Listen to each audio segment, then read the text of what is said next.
Hey everybody, Greg here, and this is a short video about a problem that has surfaced on Facebook as of March 2020, and it has to do with the posting interface. So you can see here I'm on the home feed where most people would see the news of their friends, etc., scrolling by.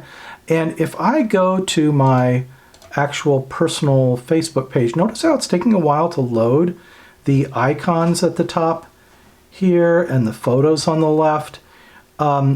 This new interface that Facebook is rolling out on your personal page causes those weird things to happen. Okay, so now that we're on my personal page, you can see I've created a post here relating to this issue, and I'm going to highlight that text to give me something to work with. And I'll go up here and click on what's on your mind. Now notice as I click that, this different interface comes up. If you're familiar with the other posting interface, which I'm going to show you in a minute, this one has like kind of rounded button corners and rounded corners on the pop-up window. So I'll paste in that text, and you'll notice that the button down there is barely visible. One more, line of text and it's gone, and I can't scroll using the mouse. If I try to scroll the window using my touchpad, it just moves the Facebook page up and down, but does not give me access to that post button. So if you're going to use the new interface, you would have to keep your post short enough that you can still, get to the button.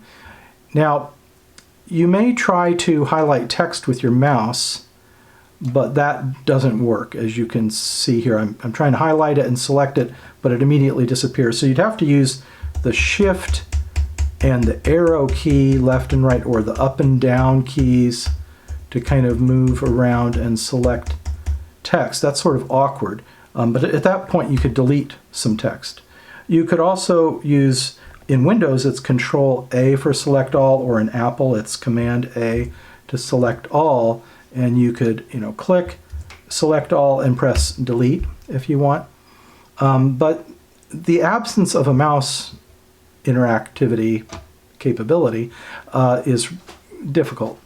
And the fact that the post button disappears. So as soon as you would put in some text, or if you were to have maybe even not so much text, but if you were to have some kind of a picture or GIF image in here, there we go, Mr. Rogers. So, I try to scroll down, you can see it starts to scroll, but I can't get down to that post button, and particularly if I have text in there, it's a problem.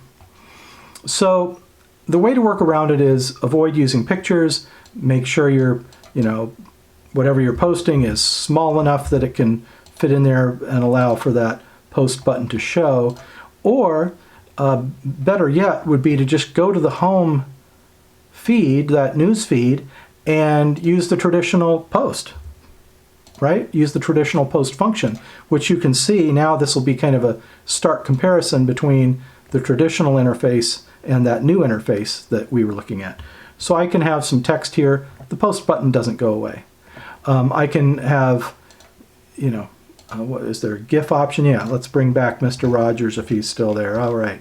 And, we can have lots of text, we can have pictures, we can scroll down, and we still get to the post button. So this is only a problem where Facebook is rolling out the feature on, I don't know how many people's personal pages. Maybe it's just me and a few other people, or maybe it's everybody. But this does raise then another question. So we're basically, at this point done with the primary purpose of the video, which is to show you the posting function is broken on some people's personal pages, and a way around it is to have either short posts or go to the home feed, newsfeed page and post from there. Part 2 of this video, which is also going to be short, is just to say that I've been doing tech work for decades, and in the past what would happen is a company would develop a piece of software or hardware, and they would have product testers, and those people would test it and then work out any bugs, and then go back and recreate it in a revised, better version, and eventually produce in a relatively short time a better, more reliable, stable product. Now, I know that Mark Zuckerberg has said something like, go fast and break things. The problem with that is that it's disruptive. It doesn't necessarily produce the best results. It causes confusion and mistrust in end users. If what we're breaking are security aspects to products, then we're opening people up to vulnerabilities. I think the go fast and break things was sort of a reaction to companies no longer having sufficient people on board testing products, and a recognition that, wow, I guess the public is going to be the beta testers for a lot of this stuff. Some companies like Apple do have beta testing programs. You can sign up, but you're a beta tester in those situations. But with things like this, it just kind of makes me wonder, has nobody noticed this? Does nobody at Facebook even use Facebook? But for more than 3 minutes, if you're going to post something, you're going to notice if this is broken. And now it's out in the wild, it's in production, but shouldn't somebody have tested it? They have billions of dollars, and how many employees do they have? No. Okay, I'm going to Google it. 44,000, okay. Well, anyway, 44,000 people. Somebody might have noticed this. Somebody could fix it.